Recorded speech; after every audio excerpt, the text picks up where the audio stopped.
नमस्कार विद्यार्थी मित्रांनो, 10वी बोर्ड परीक्षा आणि 12वी बोर्ड परीक्षेचा टाइम टेबल जाहीर झालेला आहे आणि या टाइम टेबलचा विचार करताना आपल्याकडे 10वी स्टेट बोर्ड, 10वी सीबीएसई आणि 12th सायन्स या तीनही विद्यार्थ्याच्या बोर्ड परीक्षेचे तारखा जाहीर झाल्यानंतर आपल्याकडे उर्वरित दिवस आता किती आहेत आणि त्यानुसार नेमकं काय प्लॅनिंग करणं गरजेचं आहे या संदर्भात आपण चर्चा करणार आहोत. मित्रांनो, 10वा वर्ग सीबीएसई या विद्यार्थ्यांचा पहिला पेपर हा 19 फरवरी पासून सुरू होणार आहे.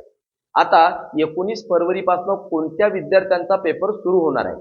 तर 10वी सीबीएसई मध्ये असणारे जे विद्यार्थ्यांचा ऑप्शनल सब्जेक्ट संस्कृत असेल त्या विद्यार्थ्यांचा पेपर हा 19 फरवरी पासून सुरू होणार आहे आणि ज्या विद्यार्थ्याचा ऑप्शनल सब्जेक्ट मराठी असेल त्या विद्यार्थ्यांचा पेपर हा 20 फरवरी पासून सुरू होणार आहे आणि ज्या विद्यार्थ्याचा ऑप्शनल सब्जेक्ट हिंदी असेल, 10वी सीबीएसई मध्ये असणाऱ्या ज्या विद्यार्थ्यांचा ऑप्शनल सब्जेक्ट हिंदी असेल त्या विद्यार्थ्याचा पेपर हा 21 फरवरी पासून सुरू होणार आहे. मित्रांनो, याचबरोबर 10वा वर्ग स्टेट बोर्डचा विचार करत असताना 10वा वर्ग स्टेट बोर्ड मध्ये सेमी इंग्लिश मध्ये असणाऱ्या विद्यार्थ्यांचा पहिला पेपर हा 1 मार्च पासून सुरू होणार आहे आणि 10वा वर्ग स्टेट बोर्ड इंग्लिश मीडियम मध्ये असणाऱ्या विद्यार्थ्यांचा पेपर हा 2 मार्च पासून सुरू होणार आहे आणि त्याचबरोबर 12th सायन्सला असणाऱ्या विद्यार्थ्यांचा पेपर हा 21 फरवरी पासून सुरू होणार आहे. मित्रांनो, हा टाइम टेबल विचारात घेत असताना आपल्याकडे उपलब्ध असलेल्या दिवसांचा जर विचार केला तर जवळपास 60 ते 70 दिवस आपल्या हातामध्ये आता उरलेले आहेत. आता ह्या 60 दिवसाचं नियोजन करत असताना बिलकुल घाबरून जाण्याची गरज नाही आहे, कारण की हे पेपर काही वेगळ्या ग्रहावरून आलेले काही शिक्षक घेणार आहेत किंवा वेगळ्या ग्रहावरून आलेले काही तज्ज्ञ तुम्हाला पेपर सेट करून देणार आहेत किंवा फॉरेन कंट्रीवरनं हे पेपर येणार आहेत असं वगैरे बिलकुल नाही आहे. वर्षभर आपण शाळेमध्ये किंवा जीनियस मध्ये पेपर जे दिले आहेत किंवा ज्या पद्धतीनं पेपर दिलेले आहे त्याच अनुषंगानं त्याच पद्धतीनं वर्षभर जो सिलेबस तुम्हाला होता त्या सिलेबसवर आधारलेलेच पेपर तुम्हाला येणार आहे. उलट 10वी करता बोर्ड परीक्षेकरता देण्यात येणाऱ्या पेपरचा सर्वकष विचार करून सर्व विद्यार्थ्याला डोळ्यासमोर ठेवून सर्व सामायिक पेपर बोर्ड डिक्लेअर करत असतं किंवा काढत असतं. पण हे पेपर देत असताना आता आपल्याला उर्वरित जे दिवस आपल्या हातामध्ये आहे, गेलेल्या दिवसाचा विचार न करता उर्वरित दिवसाचं प्लॅनिंग करणं खूप गरजेचं आहे. मित्रांनो, घाबरायचं नाही आहे, परंतु सातत्य ठेवायचं आहे, नियोजन करायचं आहे, निश्चित ध्येय आपल्या डोळ्यासमोर ठेवणं गरजेचं आहे. मग याकरता नेमकं आता काय करावं या संदर्भात थोडं आपण बोलणार आहे.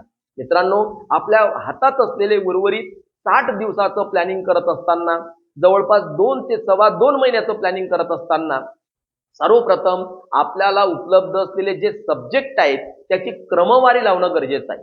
क्रमवारी लावत असताना सर्वप्रथम आपल्याला हार्ड वाटणारे जे सब्जेक्ट आहेत किंवा थोडे इझी वाटणारे जे सब्जेक्ट आहेत, म्हणजे थोडे कठीण वाटणारे आणि थोडे सोपी वाटणारे सब्जेक्ट याची वर्गवारी करायची.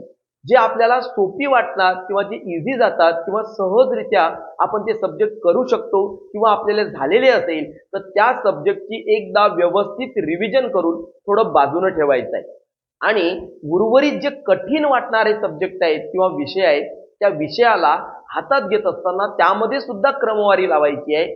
त्या कठीण वाटणाऱ्या विषयामधील अगदी सोपा आणि सहज वाटणारा जो आपला पहिला भाग आहे तो आपला पहिले सुरुवातीला आपल्याला करायचा आहे आणि त्यानंतर मग कठीण भागांकडे आपल्याला जायचं आहे.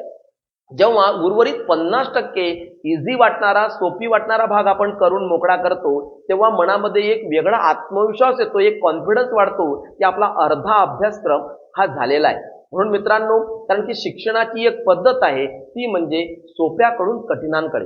जेव्हा आपण सोप्याकडून कठीणांकडे जातो तर उर्वरित 50% झालेला भाग आपल्याला एक वेगळा आत्मविश्वास देतो, एक कॉन्फिडन्स देतो.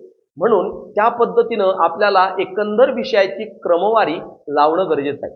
त्यानंतर दुसरं एक निश्चित आता परफेक्ट टाइम टेबल बनवणं गरजेचं आहे. मित्रांनो, तुम्ही तुमच्या पद्धतीनं टाइम टेबल बनवले असेल पण ते टाइम टेबल आपण अद्यापही फॉलो केलेले नक्कीच नाही आहेत हे मात्र खरं. मित्रांनो, आता आपले टाइम टेबल मध्ये आपल्या निश्चित झोपण्याच्या वेळ, निश्चित उठण्याच्या वेळ फिक्स कराव्या लागणार आहे.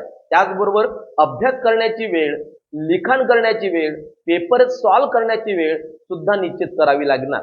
म्हणजेच एखादी गोष्ट जर तुम्हाला हवी असेल तर ती गोष्ट साध्य करण्याकरता करणं किंवा सातत्य ठेवणं, अभ्यास करणं अतिशय गरजेचं आहे.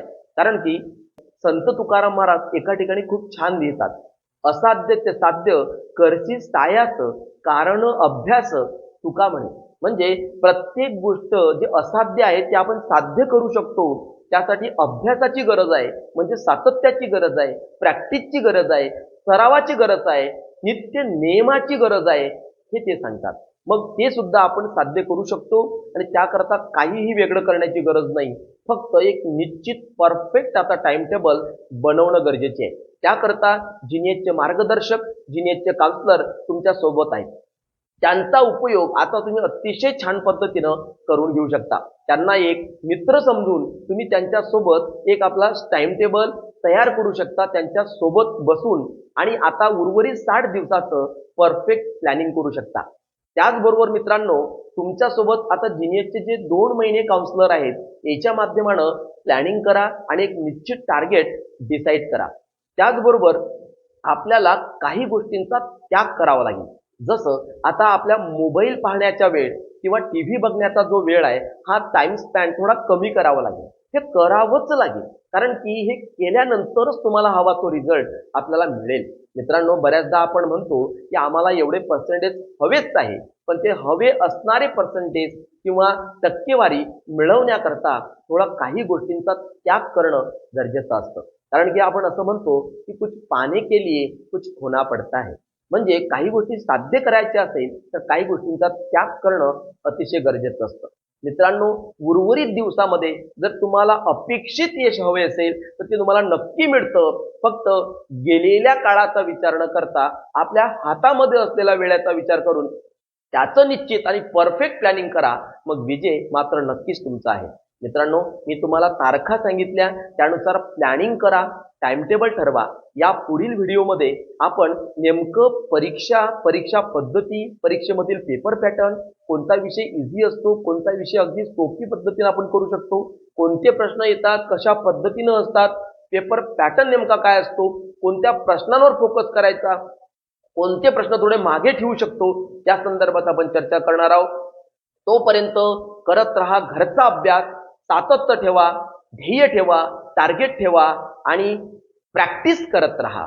तोपर्यंत राहा जिनियस सोबत अपडेट आणि करत राहा घरचा अभ्यास. थँक्यू.